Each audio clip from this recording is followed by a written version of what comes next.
has basically been stable. We unfortunately right now, Pakistan's problem, and I think to some extent China's, are with our big neighbor India. And I'm one of those people who firmly believes that, we should resolve all our differences through political dialogue.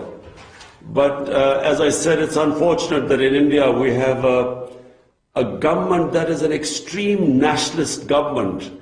There hasn't been a government like this in India since our independence 74 years ago. And this government, unfortunately, we find it very difficult to move forward with it, specifically because of Kashmir. Now, Kashmir is our only issue with India, and rather than trying to resolve that issue, India has made things worse. So this is a problem, and I hope that sooner or later we will resolve it through political dialogue. But other than that, really, China and Pakistan's relationship has brought stability to the region. Of course, Afghanistan is a common neighbor that is very important both to Pakistan and to China. What is the consensus between Pakistan and China on Afghanistan, and how can the two sides cooperate in this regard? Well, firstly, it's about the people of Afghanistan. I mean, the consensus between Pakistan and China is that no nation has suffered like the people of Afghanistan. For 40 years, they've seen nothing but conflict. And this is the first time there is chance of peace, because there is no conflict going on right now in Afghanistan. But the problem right now is the prospect of a huge humanitarian crisis, because Afghanistan depended upon foreign aid until the Taliban government took over. 5% of the budget of the Afghanistan government came from foreign aid. So once that aid left, the whole government is in a serious state of a crisis. I mean, they cannot deliver the services because they don't have the money, and their foreign exchange reserves have been frozen. So what China and Pakistan, and I think a lot of countries, even the European countries, everyone agrees that somehow likes and dislikes of the Taliban government should be set aside, and the only thing in all our minds should be the almost 40 million people of Afghanistan. Half of them are in a very precarious position of food insecurity. There's a prospect of famine, of starvation, malnutrition. And so we agree that the top priority of everyone should be the people of Afghanistan, 40 million of Afghanistan. And as I said, half of them in an extremely vulnerable stage right now. Indeed, that is the humanitarian concern that also China takes into its heart very much as Pakistan. Let's, of course, come back to talk about the bilateral economic relationship, that is the China-Pakistan Economic Corridor Project, or CPEC, which has brought Pakistan direct investment from China totaling over $25 billion and created quite some jobs over the past 8 years. What do you think is the significance of this project for the economy and development of Pakistan? It's extremely significant because the Chinese investment which came in for connectivity and then of course for power generation came at a very crucial time in Pakistan, because we were facing twin problems. One was we were involved in this war on terrorism, and this war on terrorism cost Pakistan probably more than any other country, apart from Afghanistan. Pakistan suffered more than any other country. We had almost 80,000 people dead, and we had, over $100 billion lost to the economy. Our currency lost half its value. And on top of it, we had two very corrupt governments, which also caused the financial crisis. So therefore, China came in at the most difficult time for us, which is also one of the reasons why there is such love for the people of China, because a friend in need is one you always remember. A friend who comes in when you really are desperate, and which we were. Now the CPEC is going on to the second stage.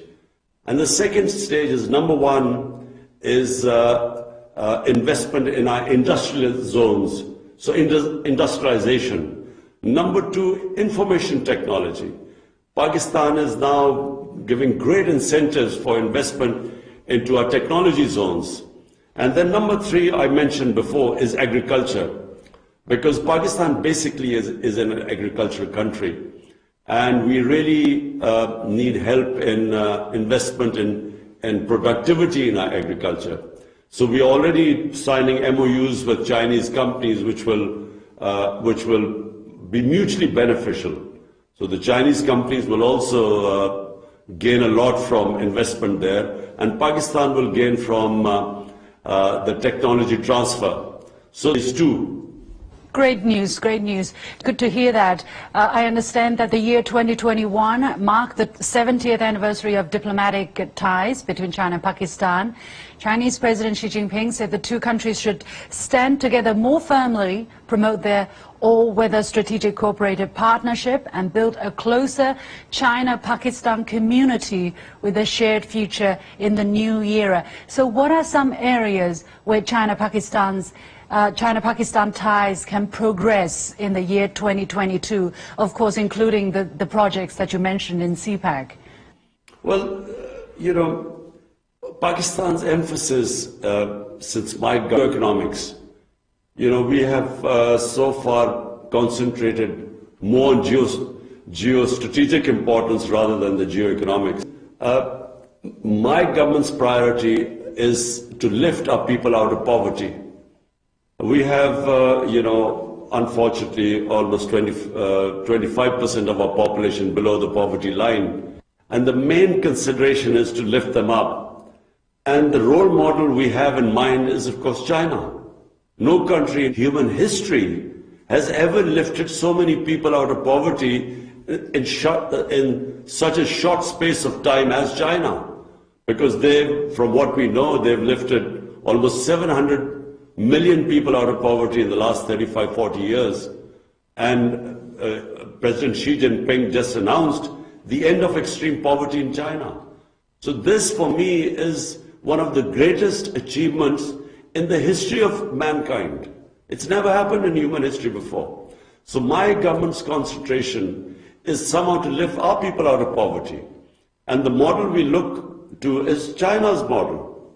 And this is where we hope to really learn the most from China.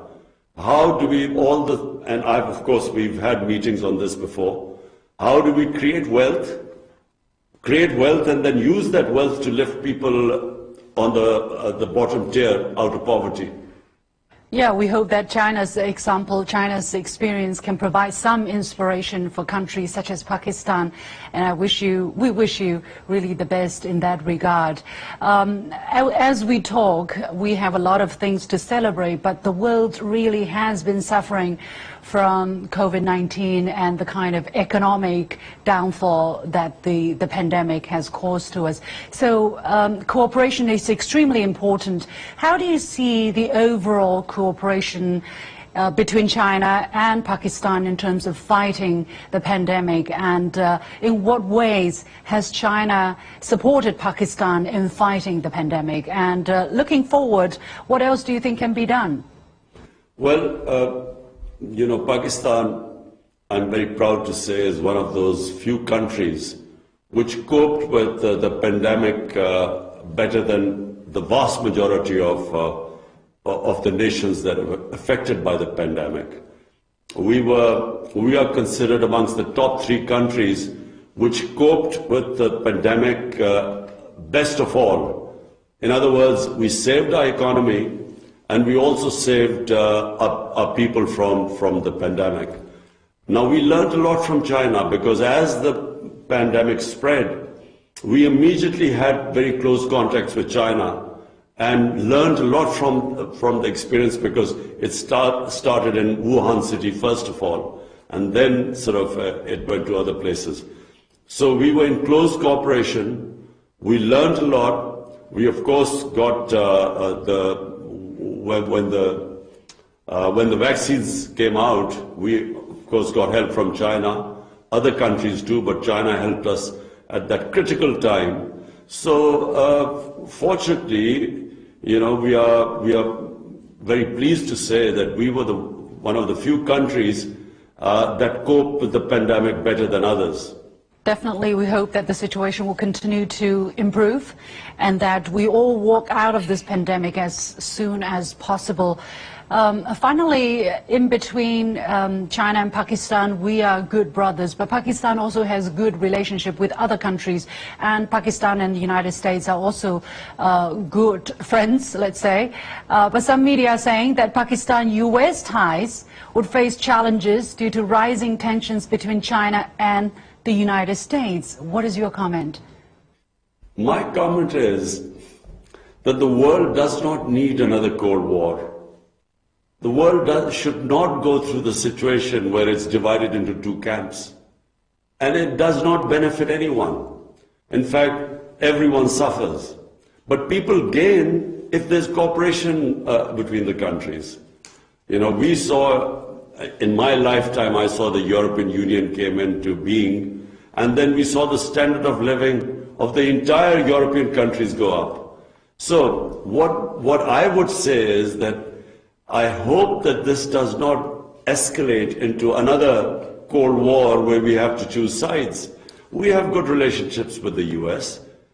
We have probably what we call iron brother relationship with China. And we do not want there to be a situation where Pakistan has to say, look, if you are with China, then you have to cut off your relationship with other countries. In fact, what we want is Pakistan to play the role which it played in 1970 when Pakistan was instrumental in getting the United States and China together. The famous visit of Dr. Henry Kissinger was organized by Pakistan. So we hope to play that role. And my priority in Pakistan are the 220 million people in my country. And the only way my country, I will get my people out of poverty, the bottom tier out of poverty, is if we have economic well-being. And economic well-being comes with stability and peace. So if you have conflicts, the first thing that gets affected is your economy. And that's the last thing we want. Indeed, peace is the message and is the aspiration for the whole world. Finally, Your Excellency, if you were to give a message to the Chinese people who are watching this, who love Pakistan as much as the other way around, what would it be? Well, I want to wish the people of China happy Lunar Chinese New Year. And of course, it's the year of the tiger, which is my favorite animal. So I hope, this coming year brings peace and prosperity to China and the rest of the world. The same wishes from the Chinese people to the people of Pakistan, to you personally as well.